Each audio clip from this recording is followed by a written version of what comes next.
Salut à tous, ravi de vous retrouver sur canalturf.com. En ce jeudi 9 février, notre partenaire The Dur vous propose un The 5 sur le prix de la Nièvre. Ils sont 18 au départ de cette épreuve qui sera donc support de Quintet Plus. Voici tout de suite mon pronostic. J'ai placé en tête le numéro 13 Récit Géloca. Irréprochable depuis le début du meeting d'hiver, ce pensionnaire de Jean-Loïc Claude d'Hersois reste sur 5 podiums consécutifs. Mieux encore, lors de ses 5 dernières sorties, il n'a jamais terminé plus loin que deuxième, enregistrant 2 succès et 3 places de deuxième. Une nouvelle fois, il s'annonce comme l'un des concurrents à battre. On lui opposera le numéro 18, Quick Virville, qui fait face à un bel engagement au plafond des gains. Sachez que le cheval est en forme, il reste d'ailleurs sur un succès sur l'hippodrome de Cagnes-sur-Mer. Avec Loris Garcia aux commandes, cette fois-ci c'est Mathieu Abrivard qui était appelé pour driver ce pensionnaire de Christophe Gallier. Sachez que le cheval sera déféré des 4 pour cette course visée. Le 2, Prince du Verger, c'est vrai que l'on compte quelques disqualifications dans sa musique, mais lorsque le cheval se montre sage, il est capable de belles choses, comme en dernier lieu, où il s'est cassé deuxième, pas plus tard que samedi dernier. Reste à savoir maintenant s'il aura bien récupéré de ses récents efforts, mais si Jean-Michel Baudouin le présente et le confie à Jean-Michel Bazir, il faut y voir un signe de confiance. Ensuite, j'ai retenu le numéro 17, Reddit GD, c'est une jument qui a du potentiel. Sa forme demeure sujette à caution, mais faire sans elle constituerait un risque. Le 16, Ruante, elle est en forme, elle vient de s'imposer très plaisamment sous la selle, et ce très facilement, preuve de sa bonne condition physique. Yves-Marie Lezonnette en escompte une nouvelle fois un bon comportement. Le 15, Locomotion OM, qui nous vient d'Italie, un cheval âgé de 7 ans qui possède quelques lignes intéressantes de l'autre côté des Alpes, donc attention à lui.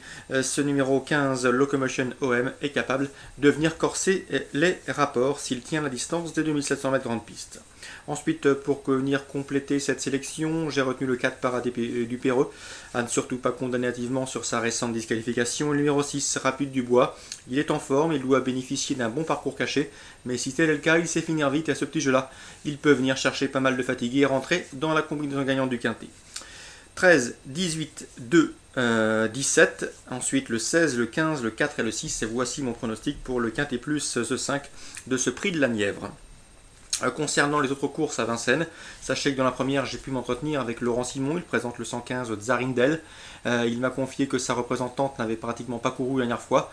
Elle est au mieux actuellement, elle a bien travaillé sur les programmes de Cabourg cette semaine. Sachez également qu'il faut la racheter d'après lui. Elle a parfaitement les moyens de conclure parmi les 3 premières. Donc le 115 Zarindel s'élance avec la confiance de son mentor Laurent Simon. L'interview est disponible sur Canal Turf Radio. Dans cette même épreuve, je lui opposerai le 111 Traviata de Fleurs, déféré des 4 pour cet engagement visé. Elle vaut un lot de ce genre, donc attention au tandem Jean-Michel Bazir, Jean-Michel Baudouin une nouvelle fois. Le 102 Topaz Royal demeure délicate, mais si elle venait à tracer un parcours complet au trot, elle a largement les moyens de jouer les premiers rôles dans cette épreuve. Concernant le 5, Tout va de cuve, la dernière fois elle s'est tendue au départ, alors que son driver aurait dû la décontracter, la rassurer. Donc la dernière course à oublier ici, elle ne sera pas déférée. Et on va surtout lui donner une course au moral, m'a confié son mentor Christophe Marie. Donc 115, 111, 102. Dans le prix Jean Le Codinec, un groupe de réservé aux 5 ans, une épreuve de très bonne facture.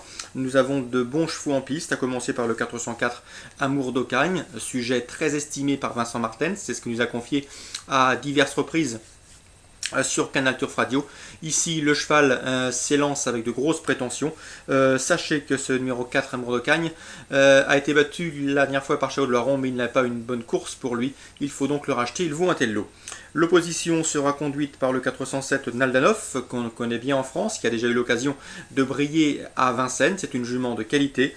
Attention également au numéro 410 Napoléon Bar, un autre Italien désormais sous la férule de Fabrice Soulois. Le cheval lui aussi est estimé par son entraîneur. Il a déjà bien fait cet hiver à Vincennes et ici il trouve l'occasion de se mettre en évidence. 404, 407, 410. Pour un éventuel trio, on pourra rajouter le 406 Tabler qui vient de devancer Amour de Cagne en ayant cette fois et ce jour-là un meilleur parcours. Mais sa deuxième place derrière Chao de Loiron en dernier lieu lui confère bien évidemment une chance. Quatrième, 4, 7, 10 et 6. Dans la sixième, j'ai pu m'entretenir avec Alexandre Buisson qui présente le 605 Ulsan, une pouliche qui n'a pas été des plus heureuses lors de ses dernières sorties. Pourtant, elle a pris des bonnes places, notamment corde à droite, mais elle tourne aussi bien corde à gauche. Il est confiant. En tout cas, il serait déçu de ne pas jouer les premiers rôles dans cette compétition. Le 605 Ulsan, façonné en province et qui débute à Paris avec de sérieuses prétentions. Dans cette épreuve, je lui opposerai le 615 Ultimate Carcine, pensionnaire de Jean-Paul Marmion, irréprochable depuis ses débuts. Attention également au 610 Utopie CR, c'est loin d'être un coup sûr, elle se montre trop souvent fautive pour en faire une base, mais attention, si elle est sage, elle a prouvé au préalable qu'elle avait les moyens de figurer en semblable compagnie. 605, 615, 610, voilà pour les infos de ce jeudi 9 février, très bon jeu à tous, rendez-vous demain pour une nouvelle émission.